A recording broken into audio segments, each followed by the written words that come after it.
وعن أو wanaagsan daawadayaal maanta muuqaalkeenu wuxuu ku saabsan yahay inankii aanu lahayn cufka daawo oo iska taxadar. muuqaalku wuxuu ku bilaabanayaa ayadoo naag lagu magacaabo Natalia iyo hooyadeed Alina halkaas oo ay baawur ku wadayaan ayadoo duufaan ay jirto. waxayna u socdaan hospitaalka halkaas oo ay inanta fool hayso. marka ay hospitaalka soo gaareen kalkaalisadii ayaa waxay u sheegtay inuusan wax dhakhtar ah joogin. taa beddelkeeda ayada ayaa bilowday inay ka dhaliso cunugii. laakiin waxaa cajiib noqotay markii ay Natalia cunugii dhashay in uu soo baxay asagoo hawada heehaabayo, taasi oo fajac ku noqotay. Natalia iyo hooyadeed waa ay ka soo carareen hospitaalka ayagoonan wax macluumaad ah siinin kalkaalisadii. Natalia way ku faraxsan tahay inay dhasho cunug awoodo qaas ah leh. Natalia waxay aamintay hadduu inankeeda wax cuno in uu joojinayo inuu duulo. ayeeyadii ayaa waxay u sheegtay inaanu loo ogolaan doonin inanka inuu bannaanka aado maadaama awoodihiisa khaaska ah ay dhibaato u soo jiidi karto. intii xigtay ayeeyadii ayaa waxay ku soo kacday inankii oo ku dheggan xagga sare ee guriga. durbadiiba waxay ku magac dareen Oscar. muuqaalka xigo waxaynu arkaynaa 4 ka mid ah deriska ayaa u yimid ayeeyadii si ay u soo arkaan inanka. Natalia waxay bilowday inay suun ka xirto inankii si uusan u heehaabin. muuqaalka xigo waxaynu arkaynaa in Natalia ay habeynayso xagga sare ee guriga si ay u noqdo meel la jiifan karo. maalintii xigtay 2 marti ayaa guriga timaaday. ayeeyadii ayaa waxay ku tiri in cunuga uu qabo, taas darteedna aan la soo booqan karin. muuqaalka xigo waxaynu arkaynaa Oscar oo xoogaa yara weynaaday. weli looma ogola inuu banaan ku baxo. maalin walba wuxuu banaan ka eegaa daaqadda. sidoo kale ayeeyadiis ayaa guriga wax ku barto.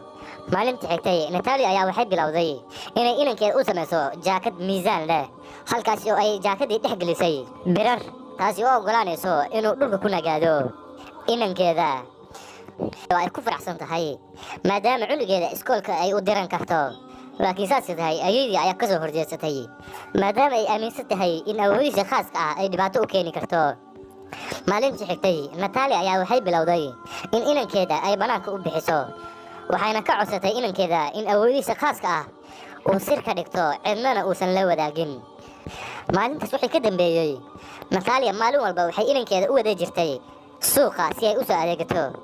maalin maalmaha ka mid ah Natalia waxay gashay meel bakhaar ah halkaas oo ay inankeeda ka codsatay inuu bannaanka ku sugo. asagoo bannaanka ku sugayo hooyadiis ayaa waxaa ku dhacay inan lagu magacaabo Agatha, halkaas oo ay adeegeeda dhulku ka dhacay. inantii Agatha ahayd ayaa waxay ka codsatay Oscar inuu adeegeeda guriga ugula qaado. labadooduba waa is soo raaceen. markay xogaa socdeenba Oscar waa uu daalay maadaama miisaan dheeri ah ay jaakadiisa ku rakiban tahay, miisaankaasoo dhulka ku haynayo. wuxuuna bilaabay birarkii miisaanka inuu iska tuuro, taa beddelkeeda miisaanka biyaha ayaa dhulka ku haynayo. laakiin marka la gaaray guriga Agatha waxay bilowday inay ka qaadato dhalooyinkii biyaha. ugu dambeyntii caagadihii ayaa dhulku dhaceen, taas oo keentay Oscar inuu hawada aado. nasiib wanaag waxaa joojiyey jiingada. Agatha ahayd ayaa fajacday. Agatha ayaa ka ballan qaaday Oscar inaysan qofna u sheegi doonin. Natalia iyo hooyadeed ayaa guri joogaan ayagoo ka walwalsan inankooda meesha uu aaday. ayadoo saas tahay Oscar ayaa guriga yimaaday. hooyadiisna wuxuu u sheegay saaxiibtiisa cusub ee lagu magacaabo Agatha. markii hooyadiisi weydiisay inay og tahay awoodihiisa khaaska ah wuxuu u sheegay inaysan ogeen. maalintii xigtay Agatha ayaa guriga timaaday. Natalia oo ah hooyada Oscar ayaa joojisay, waxayna ka codsatay inay dib u laabato xaafadeedan ay aado. maalintii xigtay naagihii deriska ahaa ayaa waxay Natalia oo ku yeedheen booliiska, halkaas oo booliiska ka codsaday in inanka Oscar ah iskoolka la geeyo. waa ayna aqbaleen. maalintii xigtay Natalia oo cunugeed Oscar iskoolka u sido ayaa waxay ogaatay in ilmaha ay ku qasban yihiin inay jaakadaha iska bixiyaan intaysan fasalada galin, taasi oo hadday dhacdo bannaanka keenayso awoodaha khaaska ah ee Oscar. ayadoo niyad jabsan ayay ku soo laabatay hooyadeed, waxayna u sheegtay inay aadayaan tuulo baadiyaha ku taalo si aanan loo ku mashquulin in inankeeda uu iskool dhigto iyo in kaleba. muuqaalka waxaynu arkaynaa Oscar oo nin weyn noqday, laakiin nasiib xumo ayeeyadii waa ay geeriyootay. Natalia ay inankeeda waxay ku nool yihiin tuulo ku taalo buuraha. Oscar waa mid mar walba xiran jaakad birar la geliyay si ay miisaan u yeelato.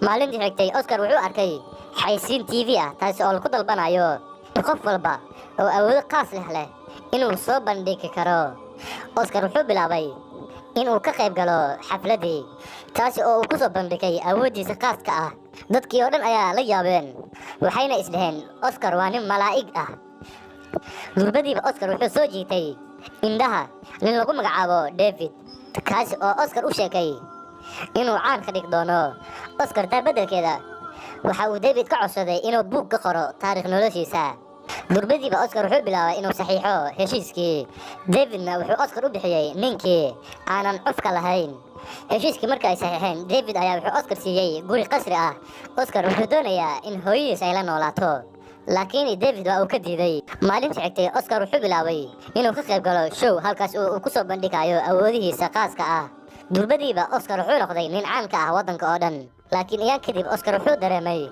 culayska ay leedahay caannimada kuwaas oo mar walba kaamirada la daba taagan taa beddelkeeda David ayaa wuxuu bilaabay sheekooyin awaal ah uu ka sameeyo Oscar sida inuu soo bandhigo dhar uu leeyahay waa dharkii Oscar markuu yaraa si uu daawadayaal u soo jiito lacagna uu ka sameeyo laakiin Oscar ayaa arrintaas ka carooday waxa uuna sheegay in wararkan ay yihiin warar mala awaal ah Oscar waa uu ku caajisay noloshaani caanimada ah wuxuuna David ka codsaday inuu kansalo heshiiskii ay wada saxiixdeen waxa uu sidoo kale David ka codsaday inuu feegareeyo dhimashadiisa waxaa faafay wararka ah inuu Oscar dhintay halkaas oo ay wariyaasha yimaadeen gurigii Oscar si ay u wareystaan hooyadiisa sanado kadib Oscar waa uu isbedelay waxa uu la bilaabay in uu garka sii daysto wuxuuna iska dhigay qof jiis ah halkaas oo uu ku socdo baabuurta loogu talagalay dadka lugaha ka jiran Oscar ayaa wuxuu bilaabay inuu ka shaqeeyo meel hotel ah